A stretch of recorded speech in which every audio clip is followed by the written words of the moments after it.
मैं अलका ठाकुर हूँ और आप सभी का अलका मेडिकल क्लासेस में स्वागत है। आज हम पढ़ने वाले हैं इलेक्ट्रोलाइट इम्बैलेंस को, जिसमें हम सोडियम इम्बैलेंस की बात करेंगे।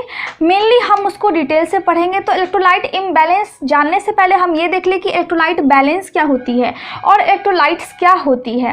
इलेक्ट्रोलाइट्स क्या होती है? इलेक्ट्रोलाइट सॉल्ट होती है, जैसा कि मैंने यहाँ पे लिखा है कि electrolytes are salt that conduct electricity and found in body fluid, tissue and blood. यानी कि इलेक्ट्रोलाइट क्या होती है? इलेक्ट्रोलाइट एक सॉल्ट है जिसमें इलेक्ट्रिसिटी कंडक्ट होती है और वो कहाँ पाई जाती है? वो हमारे बॉडी फ्लूइड, यानी कि बॉडी में जो वाटर है। अब वाटर कहाँ पे होती है? अगर ये सेल है, मान लीजिए कि ये सेल है, तो सेल के अंदर होगी वाटर और सेल के बाहर होगी। तो जो बाहर होती है उसको एक्स्ट्रा सेलुलर फ्लूइड और जो अंदर होती है इंट्रा सेलुलर फ्लूइड। तो वो क्या हो गई? वो बॉडी की वाटर हो गई। यानी कि यहाँ बाहर और अंदर दोनों क्या पाई जाती है? इलेक्ट्रोलाइट्स पाई जाती हैं और टिश्यू में, सेल में पाई जाती है, इसका मतलब टिश्यू में पाई जाती हैं, और ब्लड में भी इलेक्ट्रोलाइट्स पाई जाती है। इलेक्ट्रोलाइट्स क्या है? इलेक्ट्रोलाइट्स एक सब्सटेंस है। कौन सी सब्सटेंस है? ये एक सॉलिड सब्सटेंस है जो कि बॉडी फ्लूइड में डिसॉल्व रहती है, और इसको हम क्या बोलते हैं? इसको हम सॉल्यूट बोलते हैं, क्योंकि ये बॉडी फ्लूइड यानी कि वाटर में डिसॉल्व रहती है।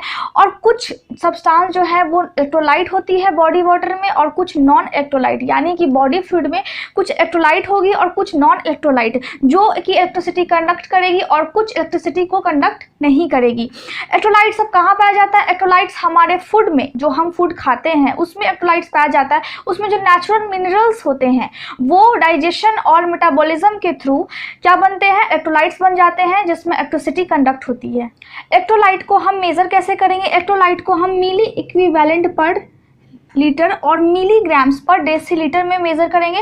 अब इलेक्ट्रोलाइट दो टाइप के होते हैं। वो कौन कौन से टाइप है? पहला है केटायंस और दूसरा है एनायंस। केटायंस मीन्स ये पॉजिटिव चार्ज को कैरी करता है और एनायंस मीन्स ये नेगेटिव चार्ज को कैरी करता है। सबसे पहले हम जान लें कि इलेक्ट्रोलाइट के क्या क्या एग्जाम्पल्स हैं। तो इलेक्ट्रोलाइट के सोडियम, पोटेशियम, कैल्शियम, मैग्नीशियम, ये किसके हो गए? ये केटायंस के हो गए। केटायंस यानी कि पॉजिटिव जो इलेक्ट्रोलाइट चार्जेस कंटेन करते हैं वो है sodium, potassium, magnesium and calcium और हाइड्रोजन आयन। ठीक है, ये कुछ एग्जाम्पल है वगैरह। और एनायंस कौन कौन से होते हैं? एनायंस में हो गए हमारे chloride, bicarbonate, phosphate and proteinate et cetera. ये सभी क्या करते हैं? ये सभी नेगेटिव चार्ज को कैरी करते हैं। सबसे पहले हम जान लें कि सोडियम का जो कॉन्सेंट्रेशन है वो एक्स्ट्रा सेलुलर फ्लूइड में ज़्यादा होता है, यानी कि सोडियम ज़्यादा कॉन्सेंट्रेटेड होता है एक्स्ट्रा सेलुलर फ्लूइड में। ये एक सेल है, ठीक है, सेल के अंदर ये बॉडी फ्लूइड है और ये सेल के बाहर की बॉडी फ्लूइड है, सेल के बाहर की फ्लूइड है। तो इस बाहर वाले पोर्शन में सोडियम की जो कॉन्सेंट्रेशन होगी वो ज़्यादा होगी और अंदर वाले पोर्शन में पोटेशियम की कॉन्सेंट्रेशन होगी वो ज़्यादा होगी। यानी कि इंट्रा सेलुलर फ्लूइड में पोटेशियम ज़्यादा होगा और एक्स्ट्रा सेलुलर फ्लूइड में सोडियम की कॉन्सेंट्रेशन ज़्यादा होगी। इलेक्ट्रोलाइट बैलेंस क्यों इंपॉर्टेंट है? Electrolyte balance body fluid regulation के लिए, यानी कि बॉडी में जो वाटर है उसके रेगुलेशन के लिए इंपॉर्टेंट है। दूसरा है कि ये हार्ट के फंक्शन के लिए इंपॉर्टेंट है, क्योंकि अगर हार्ट में इलेक्ट्रोलाइट कम हो जाएगी तो हार्ट का फंक्शन जो है वो डिस्टर्ब हो जाएगा। नर्व फंक्शन के लिए इलेक्ट्रोलाइट इंपॉर्टेंट है। ब्रेन में इलेक्ट्रोलाइट बहुत ही इंपॉर्टेंट रोल प्ले करती है, क्योंकि जो इंफॉर्मेशन की जो इम्पल्स जनरेट होती है और इंफॉर्मेशन ट्रांसफर होती है थ्रू न्यूरॉन के द्वारा, उस कंडीशन में इलेक्ट्रोलाइट्स बहुत ही इंपॉर्टेंट रोल प्ले करती है। इसीलिए नर्व फंक्शन के लिए बहुत इंपॉर्टेंट है। लीवर फंक्शन के लिए बहुत इंपॉर्टेंट है इलेक्ट्रोलाइट। उसके बाद किडनी फंक्शन के लिए इलेक्ट्रोलाइट बहुत इंपॉर्टेंट है, क्योंकि उस टाइम में वाटर को एक्सक्रीट करना होता है, जो वेस्ट वाटर होती है उसको बाहर निकालना होता है बॉडी के। तो किडनी फंक्शन में इलेक्ट्रोलाइट्स का बहुत ही इंपॉर्टेंट रोल है, जिससे वो एक्सक्रीट कर पाती है, डेली पास कर पाती है डेली यूरिन बॉडी से, जो भी वेस्ट हमारा निकलता है उस चीज़ को। तो हम ये समझ गए कि इलेक्ट्रोलाइट क्यों ज़्यादा इंपॉर्टेंट है बॉडी में, और इलेक्ट्रोलाइट बैलेंस की क्या रोल है बॉडी में। उसके बाद हम पढ़ने वाले हैं इलेक्ट्रोलाइट इम्बैलेंस, कि अगर ये चीज़ें सभी डिस्टर्ब हो जाती हैं तो इलेक्ट्रोलाइट इम्बैलेंस क्रिएट होता है।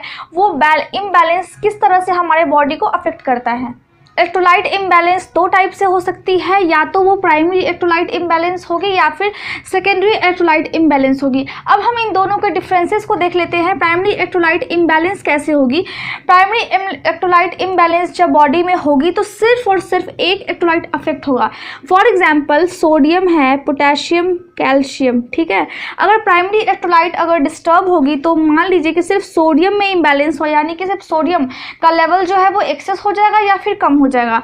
हो सकता है कि सिर्फ पोटेशियम का लेवल एक्सेस या फिर कम हो जाए, और हो सकता है कि सिर्फ कैल्शियम का लेवल एक्सेस या फिर कम हो जाए। यानी कि इसमें सिर्फ डिस्टर्बेंस एक इलेक्ट्रोलाइट की होगी, और वो किस कारण से होती है? वो हमारे फूड यानी कि हमारे डाइट पर निर्भर करती है। अगर हम कम इलेक्ट्रोलाइट लेंगे तो बॉडी में डिफिशियंसी हो जाएगी इलेक्ट्रोलाइट की, और अगर ज़्यादा ले लेंगे तो एक्सेसिव हो जाएगा। तो उस कंडीशन में प्राइमरी इलेक्ट्रोलाइट इम्बैलेंस होती है। अब बात कर लेते हैं सेकेंडरी इलेक्ट्रोलाइट इम्बैलेंस की। इसमें क्या होती है? जब बॉडी में कोई गड़बड़ी होती है, यानी कि बॉडी में कोई भी अगर प्रॉब्लम है तो उस कंडीशन में सेकेंडरी इलेक्ट्रोलाइट इम्बैलेंस होगी। मतलब कि फिजियोलॉजिकल अगर फंक्शन आपका डिस्टर्ब रहेगा तो उस कंडीशन में सेकेंडरी इलेक्ट्रोलाइट इम्बैलेंस हो सकती है, और उसके साथ ही वाटर आपके बॉडी का इम्बैलेंस हो जाएगा, यानी कि बॉडी की जो फ्लूइड है वो भी इम्बैलेंस हो जाएगी। उस कारण हमें क्या करना पड़ेगा? हमें वाटर, सबसे पहले वाटर बैलेंस को चेक करना पड़ेगा, क्योंकि अगर सेकेंडरी इलेक्ट्रोलाइट इम्बैलेंस है तो बॉडी में वाटर का जो बैलेंस है वो भी बिगड़ चुका होगा। तो सबसे पहले हम वाटर के बैलेंस को चेक करेंगे, उसके बाद हम स्किन टर्गर को चेक करेंगे, यानी कि स्किन के इलास्टिसिटी को चेक करेंगे, फिर हम उसका पेशेंट का वेट लेंगे, डेली वेट लेंगे, और उसकी ब्लड प्रेशर को चेक करेंगे, ठीक है। तो उस कंडीशन से हम क्या जान पाएंगे कि पेशेंट को सेकेंडरी इलेक्ट्रोलाइट इम्बैलेंस है। इलेक्ट्रोलाइट बैलेंस किस तरीके से होती है? तो इलेक्ट्रोलाइट या फिर बॉडी में एक्सेस हो जाएगी या तो बॉडी में उसकी कमी हो जाएगी, यानी कि डेफिशिएंसी हो जाएगी, वो डेफिसिट कर जाएगा। इस कंडीशन में हम इलेक्ट्रोलाइट इम्बैलेंस को देखते हैं, क्योंकि या तो बॉडी में ज़्यादा हो जाएगी या फिर वो बॉडी में कम हो जाएगी। तो केटाइंस में हमने क्या क्या इलेक्ट्रोलाइट्स को पढ़ा था? सबसे पहला था हमारा sodium, potassium, calcium and magnesium. ये सभी क्या करते हैं? ये सभी को पॉजिटिव चार्ज कैरी करते हैं, पॉजिटिव चार्ज कैरी करते हैं। ये सभी पॉजिटिव चार्ज कैरी करते हैं, और एनायन जो कि नेगेटिव चार्ज, नेगेटिव चार्ज, ये सभी क्या करते हैं? ये सभी नेगेटिव चार्ज को कैरी करते हैं। तो मेनली हम इलेक्ट्रोलाइट्स में आज हम सोडियम इम्बैलेंस की बात करेंगे कि जब सोडियम या तो बॉडी में कम हो जाएगी या फिर बॉडी में ज़्यादा हो जाएगी, तो उस कंडीशन में बॉडी में क्या क्या चेंजेस आएंगे, बॉडी में क्या क्या इफेक्ट पड़ेगा, ठीक है। तो सोडियम इम्बैलेंस की बात करेंगे।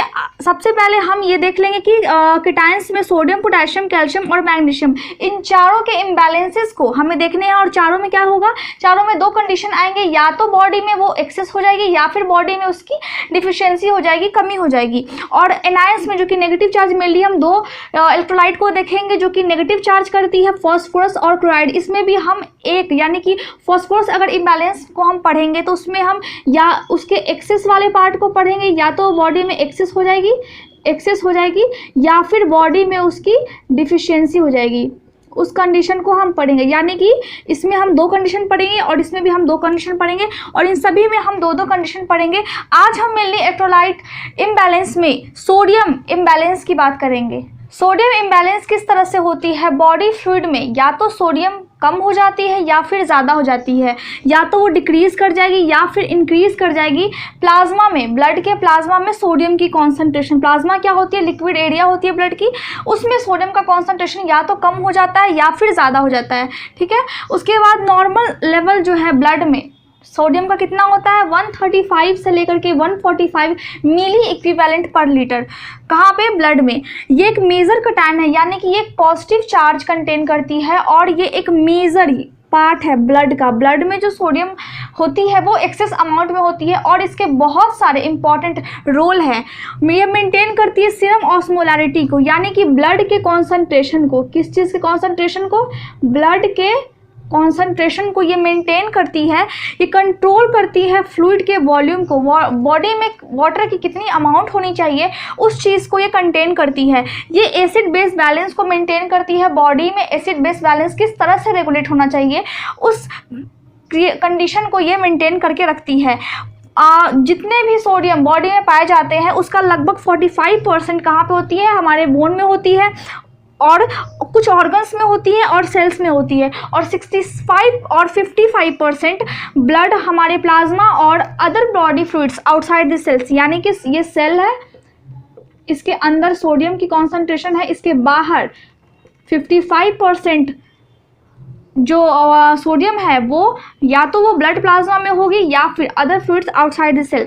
अदर फ्लूइड्स में सेरेब्रोस्पाइनल फ्लूइड भी होती है, उसमें भी सोडियम की कॉन्सेंट्रेशन पाई जाती है, सोडियम उसमें पाई जाती है। तो 45% कहाँ पे हो गई, बोन में हो गई, और 55% हो गई ब्लड में, ब्लड के प्लाज्मा में, यानी कि लिक्विड जो पार्ट है उसमें, और आउटसाइड द सेल, सेल के बाहर जो भी फ्लूइड्स होती हैं उसमें पाई जाती हैं। 45% में से ये ऑर्गन्स में और सेल्स में भी पाई जाती है। इस तरह से हम देखते हैं कि सोडियम किस तरह से बहुत ही इंपॉर्टेंट रोल प्ले करती है हमारे बॉडी में। सोडियम बहुत ही इंपॉर्टेंट रोल प्ले करती है सेल फंक्शन में, स्पेशली सेंट्रल नर्वस सिस्टम में जो भी फंक्शंस होती हैं उसमें सोडियम बहुत ही इंपॉर्टेंट रोल प्ले करती है, जैसा आप बोर्ड पे देख रहे होंगे इंपॉर्टेंट रोल प्ले करती है। उसके बाद ये नर्व कंडक्शन में हेल्प करती है। नर्व कंडक्शन, न्यूरॉन जो इलेक्ट्रिक इंपल्स जनरेट करती है और ट्रांसफर होती है उसमें इलेक्ट्रिक इंपल्सेस, उस कंडीशन में सोडियम बहुत ही ज़्यादा हेल्प करती है। ये मेंटेन करके रखती है हमारे ब्लड प्रेशर को। सोडियम इम्बैलेंस में दो कंडीशन आते हैं, सबसे पहला है हाइपोनेट्रीमिया और दूसरा है हाइपरनेट्रीमिया। हाइपोनेट्रीमिया का क्या मतलब है कि सोडियम की जो अमाउंट है वो लो हो जाती है, यानी कि लो सोडियम हो जाती है इसमें, और हाइपर में ये एक्सेस हो जाती है, सोडियम की अमाउंट बॉडी में एक्सेस हो जाती है। कौन कौन सी कंडीशन हो गई, हाइपोनेट्रीमिया और हाइपरनेट्रीमिया। अगले वीडियो में हम हाइपोनेट्रीमिया के बारे में पढ़ेंगे कि हाइपोनेट्रीमिया में क्या होती है और इसके कौन कौन से कॉजेज है, क्लिनिकल मैनिफेस्टेशन कैसी है, मेडिकल मैनेजमेंट इसका हम किस तरह से करेंगे और प्रिवेंशन हम किस तरह से करेंगे। Thank you so much for watching मी। आज के लिए बस इतना ही।